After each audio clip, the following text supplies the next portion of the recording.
economic inequality has been a huge topic, and trying to nail down the reasons for that economic inequality has been a pretty major challenge, not only because there's a lot going on there, a lot going on as far as like factors.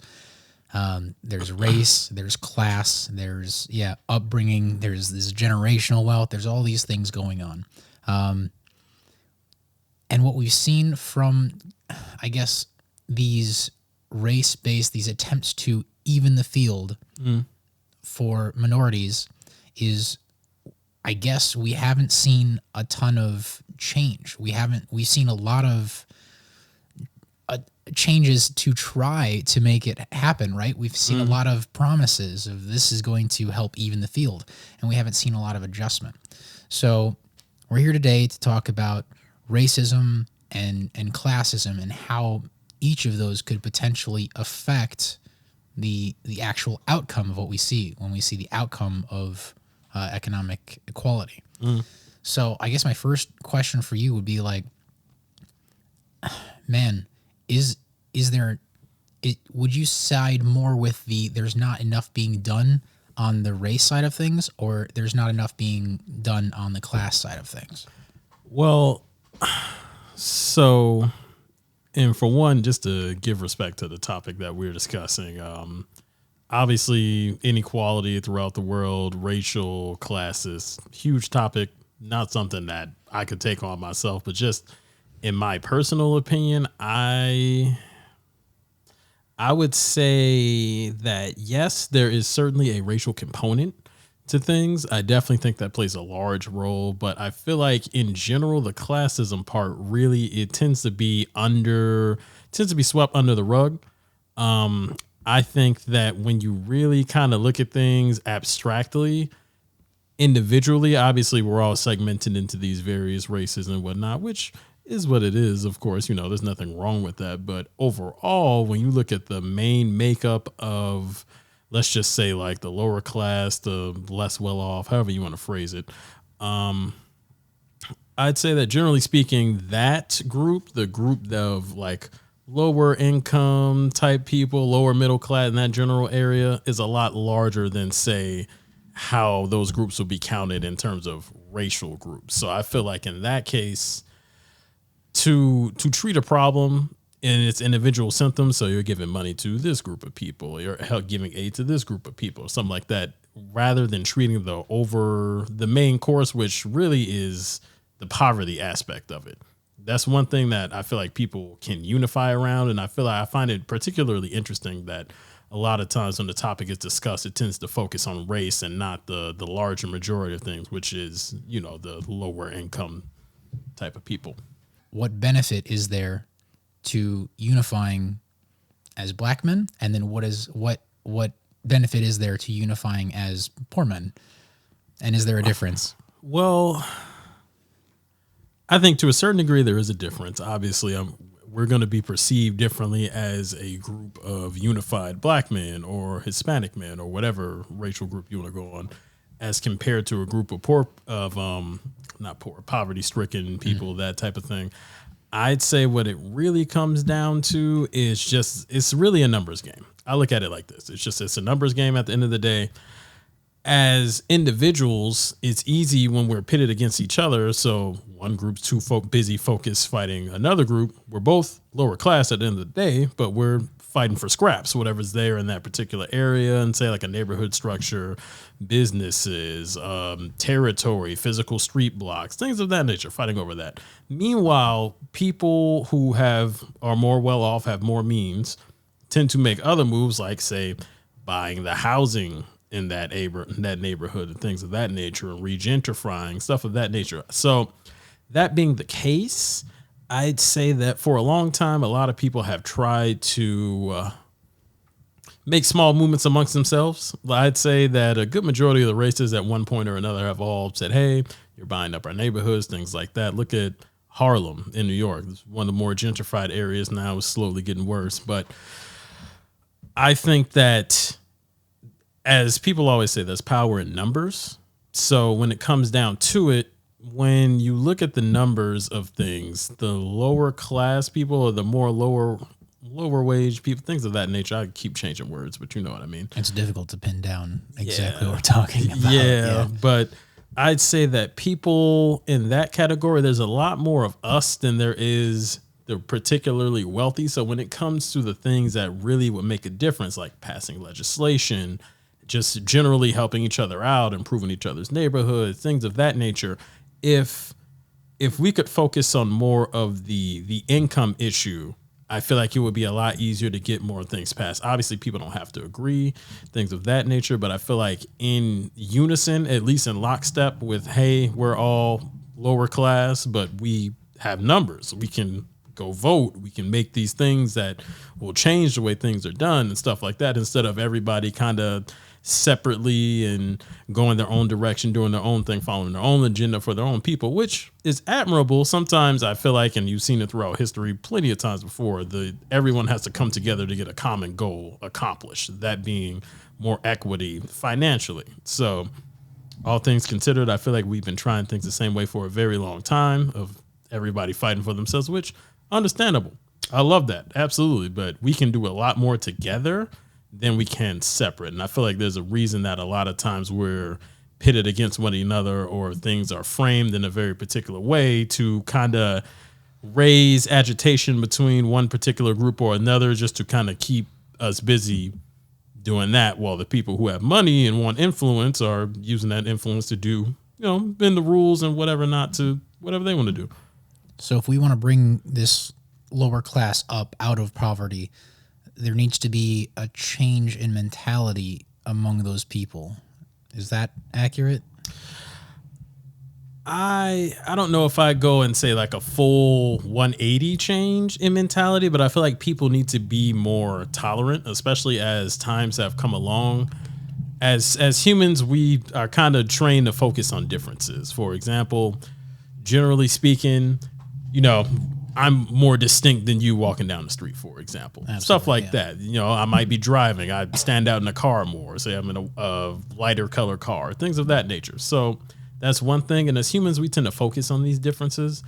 But I just feel like, and it's been that way for a long time, all throughout history, when the people get together is when things happen. If you look at like the Renaissances and people getting overthrown and things of that nature, generally speaking, everyone comes together for a common goal. Once we get that accomplished, we can figure the other stuff out after the fact. So I just feel like, as a mass conglomerate of lower income people who are demanding change, there's a lot more influence, both politically and financially, when you come pulling things together than there is separately. And that not only stands in individual race groups. Look at groups like the Black Panthers and stuff like that. They did a lot of good for the community and stuff when they came together and just got things set up. Community breakfast programs, neighborhood watches, things of that nature. If we could do that on a larger scale, and it doesn't even, I'm not even saying that everybody has to mingle with each other. It doesn't have to be a big thing. But if we could do that on a larger scale and just look out for one another as lower income people, I definitely think there's a lot more influence we could have. And even in terms of politics, voting, getting legislation passed, just really big things just off of numbers. Absolutely. Man. So when I think of there's actually a study that's kind of becoming more well known that happened, or it's not even really a study as much as like a social experiment, where you have two people that are offered an amount of money, say $100. Say I offer Calvin $100, but he has to offer you some portion of that money. And then you get to decide if you accept or reject the money. If you accept it, then I give the $100 to Calvin, and he gives you however much he offered you. He only gets one offer. If you reject it, Calvin doesn't get any money. You don't get any money, right? And so there's this interesting dynamic of how much is Calvin going to offer you to try and get you to accept it, right? And what was observed is if Calvin offers you $1 of the $100, what are you going to do? Probably say no. Probably say no. Yeah, is like, it's not fair, right? That's actually like a lower class mentality. Is the the more wealthy the person, the more likely they are to say yes to a lower number because they see themselves as, well, I just gained something for free. Whereas the lower class, there's this mentality of wanting things to be fair. I'm wondering your thoughts on that. Do you think that might be a potential way that the mentality of fairness and the desire for equality might be preventing people from actually moving up, from taking something that's being handed to them or rejecting it simply because it doesn't seem fair to them? And that's a really interesting point. I'm glad you brought that up. Fairness is, especially in modern times, I notice, especially me being someone who's online, social media, stuff of that nature, fairness tends to be a very prevailing topic, especially amongst people my age, 20 something, 30 something, millennials, Gen X, Gen Z, so on and so forth.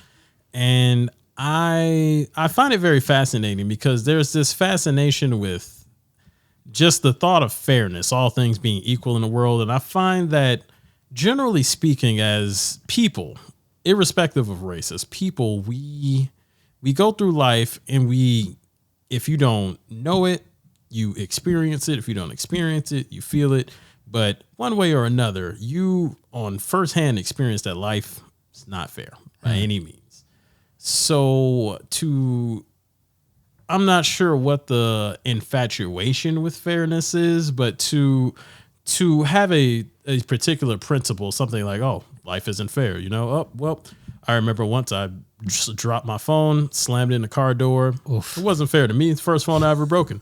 I was on my way to go to an event. I forget what exactly I was doing, but it happens, Is that fair? No, but these things happen. So to have like these various experiences that I know everyone had, these are universal experiences of being treated unfairly and whatnot. And it doesn't feel great, but I don't feel like focusing on the fairness of things really tends to push things forward. Like a lot of times, and I mean, we as humans and we as men in particular can let our pride get in the way of things of that nature. Yeah. So when it comes to accepting things that we don't feel are fair for whatever reason, I'd say typically speaking in regards to the topic, a lot of times you'll get the, oh, well, X amount of years ago, this happened, this shouldn't happen. So instead of getting these $50, like in your scenario, I should actually get 70. Yep. Something of that nature, which I understand the notion of, totally makes sense. But realistically, when you have not as much, getting what you can get will probably be the better option. But we humans are very interesting creatures. So yeah. And like, that's something that I totally registers with me. I've lost jobs over that same mentality of like, how come he's getting paid more than me when I'm doing a better job than him? Like, just because he's been here longer, that's not fair.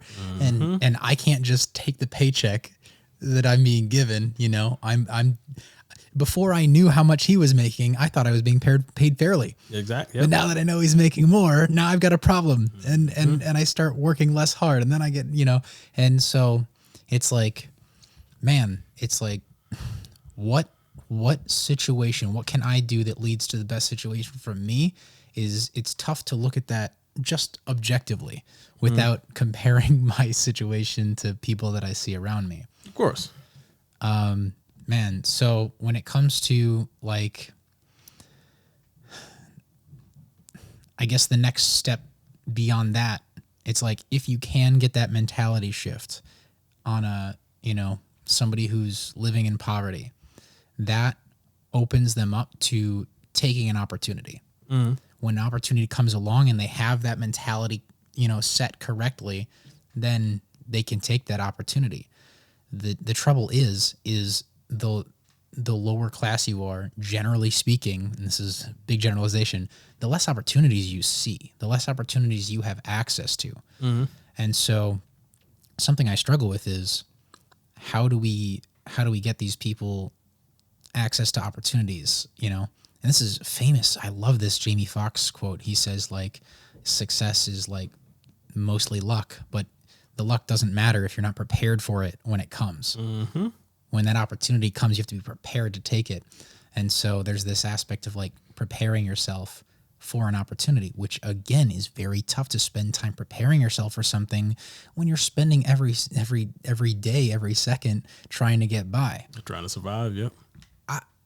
I don't have an answer for this. Like, No, and I certainly don't think it's anything that we can answer just between us two. But generally speaking, I just feel like sometimes sometimes you have to bite the bullet. And I feel like that's something that we as men tend to know. Sometimes you just got to suck it up, take your lumps, keep it pushing and all that. And I definitely feel like it's one of those scenarios, but it's a bit deeper than that. I don't want to just simplify it down to that, because in a sense, when you're in survival mode 24/7, all the time. I don't know when my next meal's coming. Let's say it's not even that bad. I'm living check to check, things of that nature. I have car notes and bills and stuff like that to pay, but you need the car to get to work and things of that nature. It's hard to see past, I got to get mine regardless of anything else. It's just kind of hard to see past that type of mindset. So on one hand, I do get it. I think it'd be very hard to break that. What's the word I'm looking for? That mentality, I suppose. It'd be kind of hard to break that mentality in the sense of, everywhere I go, I'm looking for whatever I can do to help myself out. But generally speaking, even coming down to just neighborhoods unifying together and stuff like that. And then just speaking from my experience, going from what we learned in history and things like that, the black community in particular, when unified, was relatively powerful in terms of getting legislation passed and putting people in office that were actually trying to help us and things of that nature. And although that's kind of fallen by the wayside now, I can only imagine the impact that would have on like a larger scale where, hey, we don't have to agree on everything, but we're living the same situation. If we get on the same page and at least put the people in office who want to help people like us from there, then there can be some larger change happening on a bigger scale.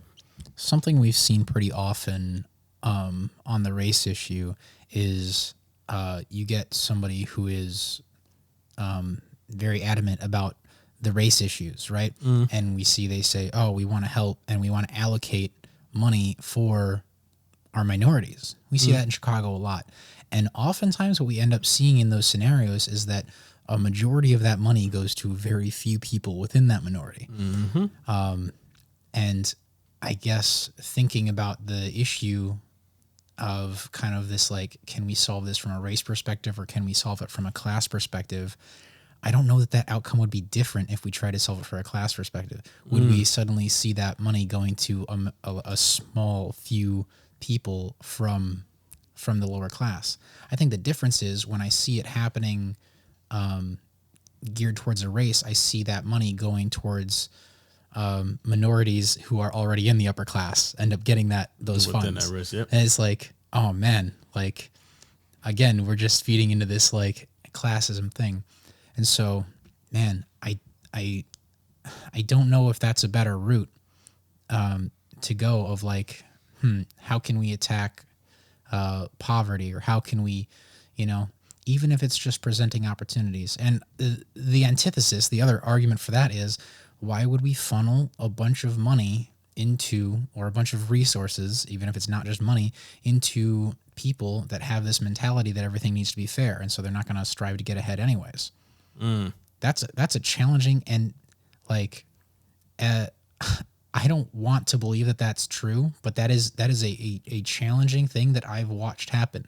I've tried to funnel the resources I have into poverty-stricken people, and I've seen them sell those things and just like get rid of them. Yeah. And just like, man, I really thought I was helping give you a leg up.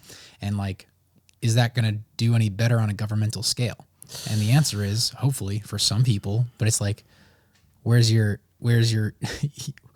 how big of a loss are you willing to take to get those few people that opportunity? That's also true. I think it also depends on what exactly you're looking at it from. I feel like we could help ourselves out a lot more if we got together as compared to the government. But me personally, and this is my personal beliefs, I don't really look for the government to say. I think time and time again they've shown that, they don't always operate in the best interests of the people in general, regardless of race. Yeah, they rarely do. Yeah. So that being the case, I don't think it's good to look for the government, generally speaking. If you are a low-income driven person who's working 60 hours a week to pay your alimony and like get by, pay for yourself, pay for your baby mama and her kids, what is going to make the difference for you to get you to put that drive that you have to succeed and to get ahead, to turn it from just that drive, from just that desire, and turn it into an ability to actually to drive forward? I'm not sure I can answer that. I It's- feel like that's hard to say and very deeply dependent on the individual you're with. Because That's some fair. people just don't have that drive at all, and that's Oh, just yeah. never. There's nothing that's gonna awaken that, anything like that.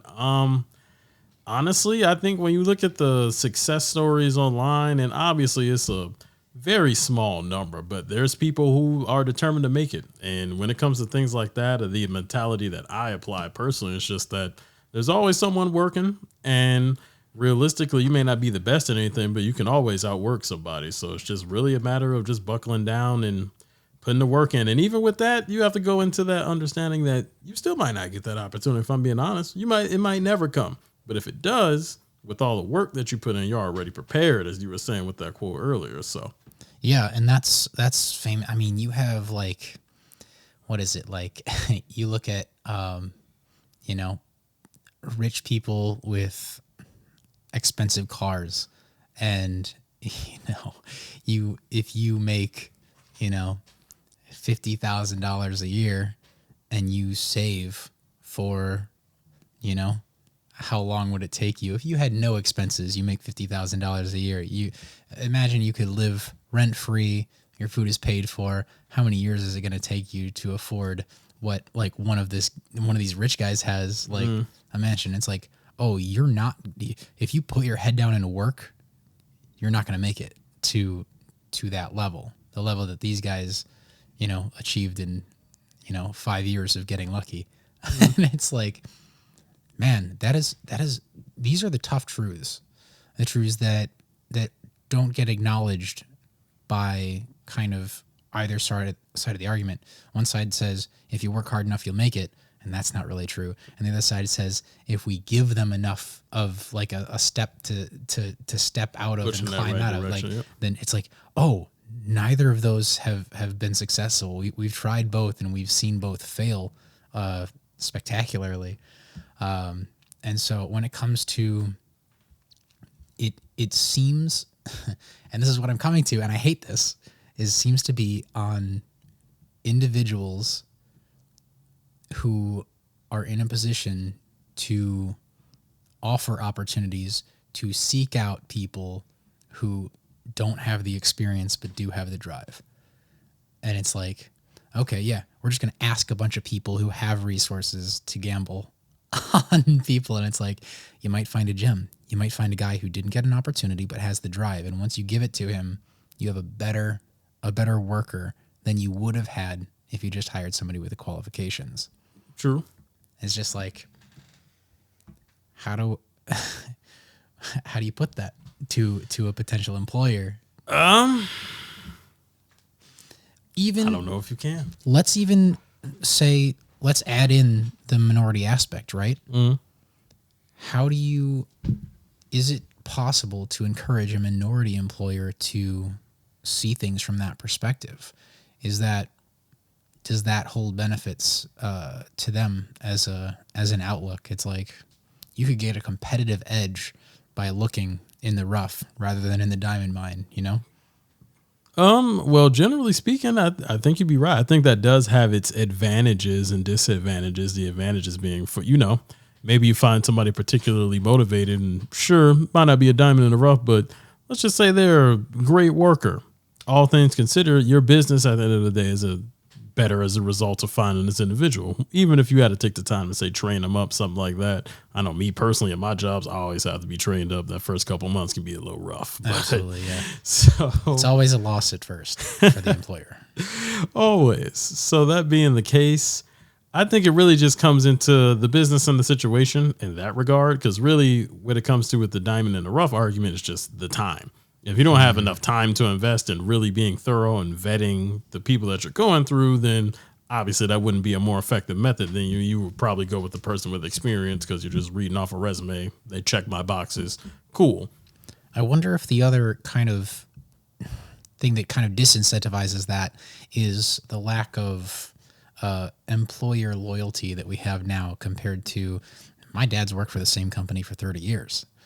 But it's like I've worked for 3 different companies in the last 3 years. So it's like if somebody's going to invest in me, they need me to stick. If they're going to have to invest extra to get me there, right? They're going to need me to be sticking with them for longer for it to pay off.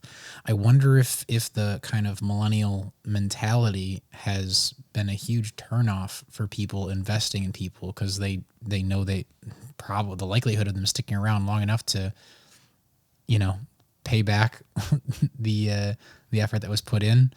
They might jump at a better opportunity now that they have the training. That's all very true. At the same time, I just maintain that, I'd say that with the way the economy's been and the market, things of that nature, I feel like jobs in general have remained fairly stagnant with how they compensate their employees. I mean, look at what the pandemic's done to workforce culture in general. Yes. You know how many CEOs and big bosses were astonished that people can actually work at their house and get things done. Like that was a revolutionary concept in 2020. Yeah. So that being the case, I feel like a lot of these companies haven't evolved to meet the demands of their workers a lot of the times. Back in the day, like my parents, your parents, things of that nature, it was a lot easier to work for the same company. I go get a job at Sears and that's my career for the next 30 years. I'm going to Sears every day. I leave, retirement benefits, things of that nature. Nowadays, I know the pension money can be iffy sometimes with a lot of these jobs. My dad was a former teacher. I watch him go back and forth with that for I don't know how long after all the years he did teaching. So generally speaking, I find that for us younger age people, the best way to get more money immediately, especially with the rise in cost of things, is to change jobs. So if companies were more willing to work with their employees on various things, I don't even think it always has to be compensation.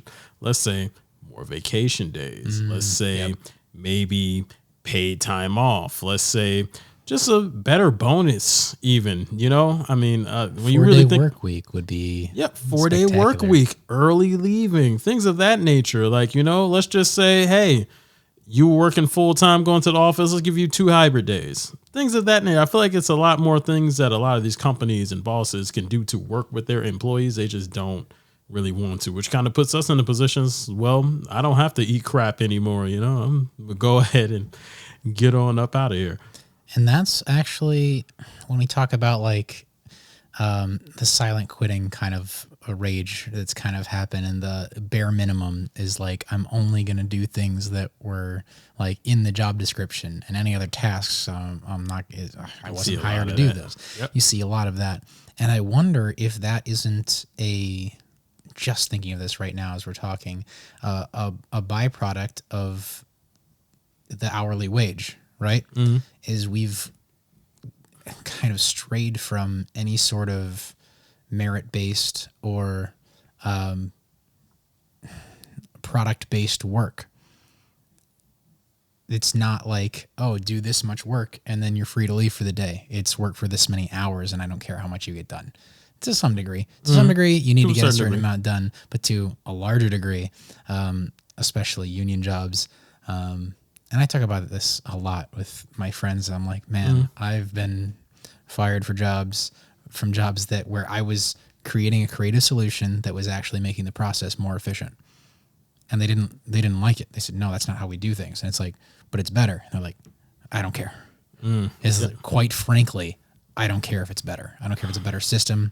If it ultimately makes the company more money, it's not how we do things. You're ruining the workflow. And so rather than kind of looking at how things were in our parents' generation and saying, oh, that made things easier to stay with a company, potentially employers could look for or encourage this kind of, I don't know if it's creativity as much as like critical thinking and creative problem solving. I don't see those values often when I look at like employers. Well, I feel like with especially the way things are nowadays, there's a lot more focus on what looks good. And I definitely feel like we've gone away from a lot of the product based work, but just in general, I feel like with the time that we're in, there's a lot of, let's say, promotion of inclusion and things like that, not in like a racial way, but more so in a, we're all running a race. I came in last place, but you ran, so here's a trophy Oh yeah. type things. Yeah. And I feel like that has been largely detrimental to just the general workforce, because now we have people who feel as if they should receive some type of reward for participating. And obviously I'm a younger guy, so it's kind of funny hearing this from me, all things considered, but just generally speaking, when I was running track, doing all the various sports that I did growing up, there was no, it was first, second, or third, and that was it. And I feel like on one hand, I suppose you can argue it's a little harsh. I don't personally think so, but I'd be willing to see at that point. Kids want to feel like they did something and things of that nature, but I feel like it's more productive to be rewarded when it's deserved. That helps promote a drive in people, or let's say a grit, for lack of a better word, which ironically enough is one of the more important factors in if you can get out of poverty, is developing that grit. So I feel like Yeah. in trying to promote everybody being included and everybody gets a reward and just giving general rewards to everyone for participating, we're also diminishing some of the things that help people ascend from where they were coming from, Yeah. generally speaking. So I argue it's for the negative, not just for the workplace culture, but in terms of the poverty aspect of things. Now we have people getting jobs expecting to get as much as a 5, 10 senior year person, things of that nature. So there's definitely a flip side to things. I think there's also, I think what you're talking about with the kind of participation trophy culture, I think that goes deeper than just the participation trophy, but even preceding that, the idea, I think this was prevalent before participation trophies, was you can do anything you want. Mm-hmm. And that's never how I did things. Is like, if I did something and I tried my best and I didn't get first, second, or third, I tried a different sport. I went and I changed things up until I found what I was excellent at. And so I think that's a more sensible mentality, is if you try something out and you're not good at it compared to other people in that field, try something else. Find the thing that you are naturally better than your peers at. I think that's way better than, continuing to struggle along at whatever you're not doing.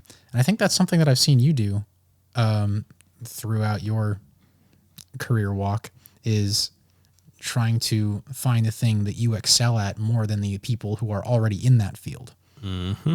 And I think that's going to propel you forward, regardless of your race or class. I guess that's what this conversation is really about, is how do you skip over those barriers?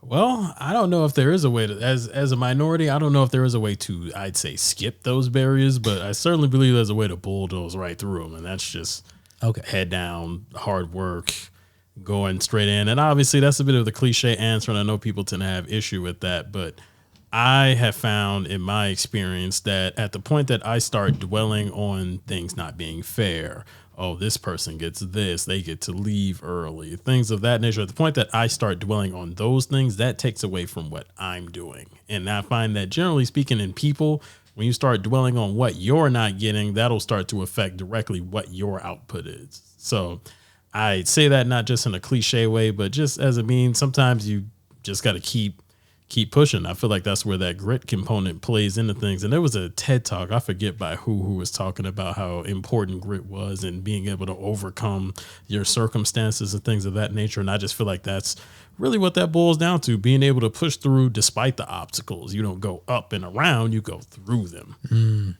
That's awesome. I feel like we're starting to construct not a solution, but like just a lot of different aspects. And it is, a complex issue.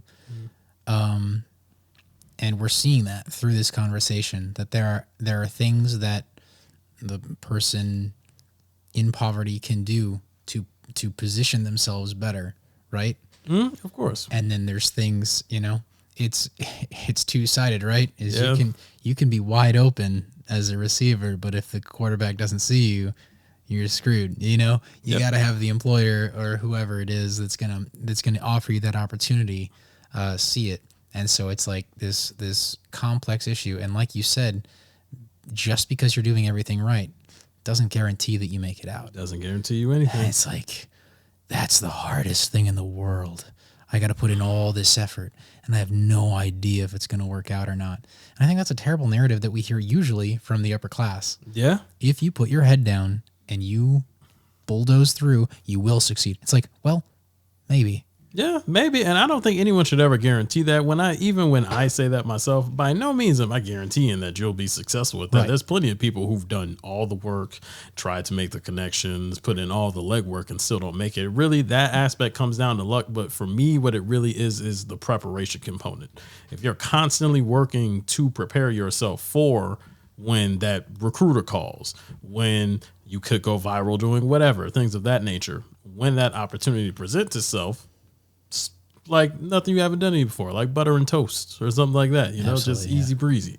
And at that point, that I feel like it's how you put yourself in the best position. You can't always guarantee that opportunity. And I think you'll drive yourself crazy trying to figure out how and when and who and where. But what you can do is make sure that when that person does go approach you or that opportunity is presented in front of you, that you are in the best position to take full advantage of that, regardless of where you're at.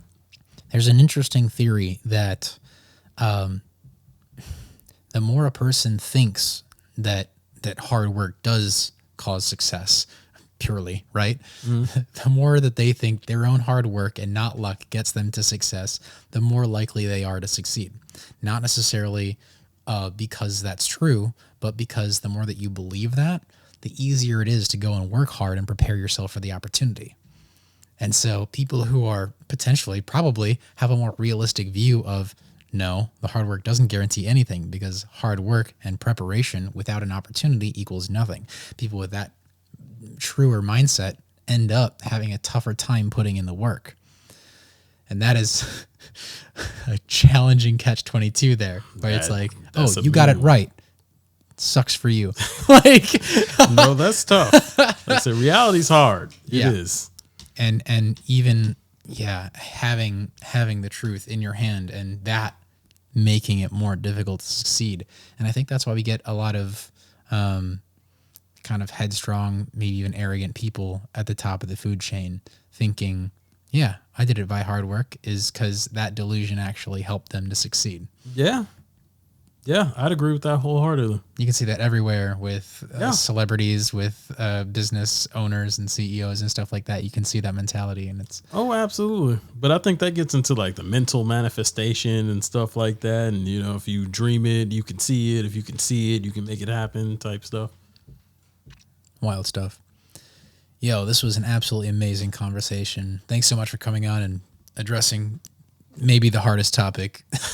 Definitely the hardest topic we've had on the podcast so far. No problem. I feel like we went all over the place at a point. But yeah. It kind of circled back at a point. We brought it back in. Absolutely. Thanks so much, man. Appreciate you. Not a problem.